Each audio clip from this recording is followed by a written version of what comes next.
ਆਊਜ਼ ਬਿੱਲਾ ਮਿਨਸ਼ ਸ਼ੈਤਾਨ ਰਜੀਮ ਬਿਸਮਿल्लाह रहमान रहीम।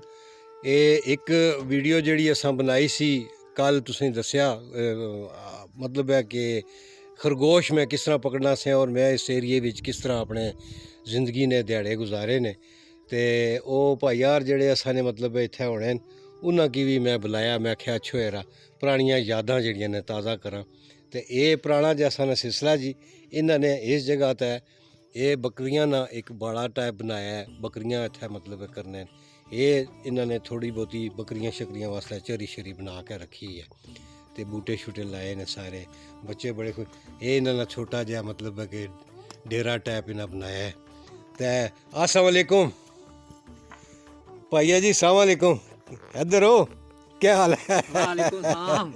अच्छा, ये इधर तको ना, पहले तुसा की मतलब है दसा इधर खोलो ना। जी ये भाईयार जी असां ने इत्थे मतलब है कि इन्हां ना ये डेरा टाइप है। इन्हां नाल बचपन असां दा बड़ा गुजरिया जी। और असां बचपन विच जिसलै खरगोश ना शिकार करन नशने से ये बड़ा इंतज़ार करने होने सन। और ये असां सारी राती ना की लाई रखने से खरगोशां वास्ते। तो जिस तरह तुसीं दस्सिया भी कल असां दस्सिया भई राती असां कुड़की लाई, ये दिहाड़ी इस तरह ला छोड़ो ना कंडे शंडे अग्गै पिच्छे। तो ये सारे तो उधरों फिर खरगोश जिसलै अछने से तो असां उसकी डाकने से। आज तुसां की दस्सां जी भाई यार क्या करने सन भाई तितर इत्थै तितर बड़े सन, गोरे तितर उन्हें की आखने से। तो तितर किस तरह सन अपने से ये बाकायदा ये तुसां की एक नमूना जहा बना के दसन भाई तितर इस तरह थोड़ी जी असां खुटने से टोआ निक्का जहा मारने से ए टोआ मारिया। ये टोआ जिसलै मारने से खिलाड़े होने से जिथे गाह शा गाहने से ना उत्थे बड़े दाने शाने होने सन। इस तरीके नाल टोआ मारिया, टोआ मार के फिर असां एक पड़ी टाइप रखी है। इस पड़ी की ये इस तरीके नाल एक जिहड़ी है वो छोटा जिहा एक डंडा सोटी या लकड़ी टाइप रख के ना ते तको ये इस तरीके नाल ये मतलब इस तरह रख के ना इसने तल्ले भी लाने सन कोई ऐसी चीज़ वो लोड़ने पैन भाई वो किस तरीके नाल जिसलै बाहरे पासे दाने बाहने सन तितर जिसलै अग्गै पिछू फिर के जिसलै अछड़ना इत्थै ते किस तरीके नाल इन्होंने ग्रावां में असां सिस्टम बनाया से भाई तितर किस तरह सन अपने से। तो होया इस तरह भाई तितर संगी बहुत सारे निके निके लाग अछड़ पड़ियां छड़ियां।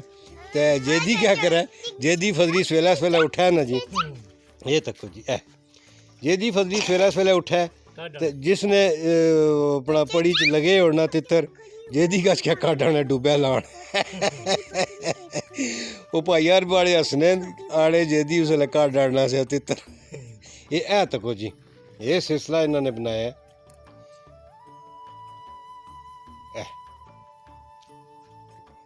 इस तरीके नाल लाने सन ते अग्गै पिछे दाने सट छोड़ने सन।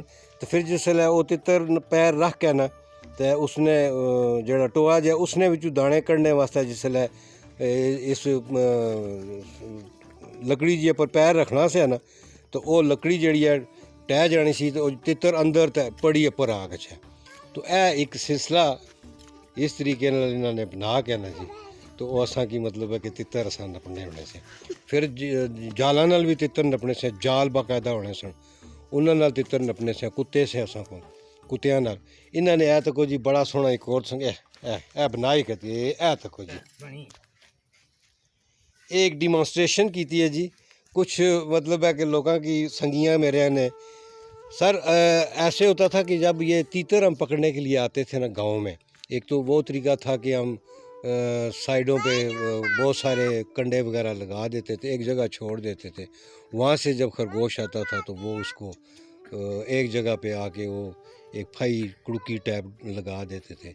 फिर तीतर पकड़ने का ये तरीका था कि तीतर इस तरीके से हम पड़ियाँ लगाते थे और जिस वक्त साइडों पे दाने चुग के ना जी जैसे ही तीतर यहाँ पे इस जगह पे पाँव रख के आ जाता तो वो तीतर अंदर जिस वक्त दाना खाने के लिए आता तो वो उसको अंदर चला जाता और पड़ी ऊपर से गिर जाती। तो एक तितर पकड़ने का भी तरीका से जी।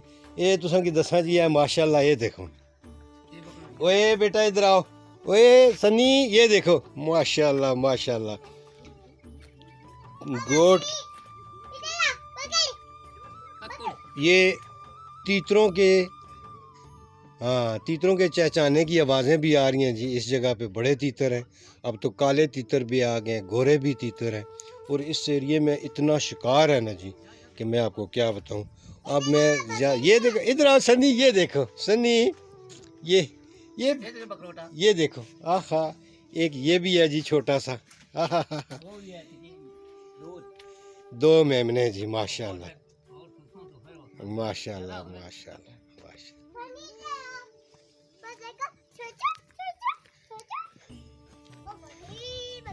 اے جی ولیج لائف اصل اے ولیج لائف ہے, ایسا نہیں. اے دیکھو اللہ پاک انہاں کی خوش رکھا جی. اے بھی زندگی اپنی کس طرح گزارنے پہ.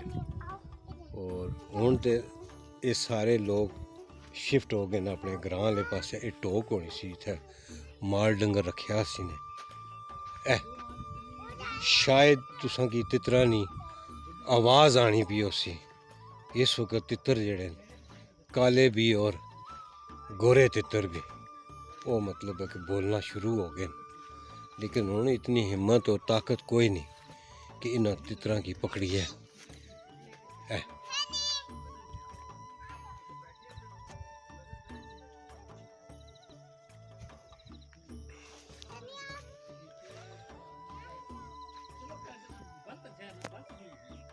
بہت شکریہ جی.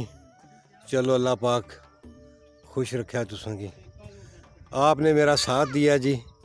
یہاں کا سارا میں نے آپ کو ویو بتایا.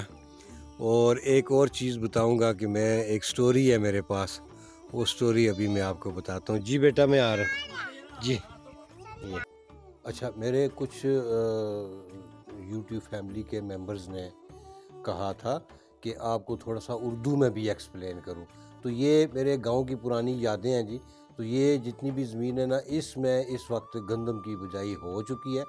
اور آج جو بارش ہوئی ہے اللہ کے فضل سے, وہ کسان پتہ ہے کیا کہتے ہیں, یہ بارش جو ہے نا وہ اس فصل کے لیے سونا ہے.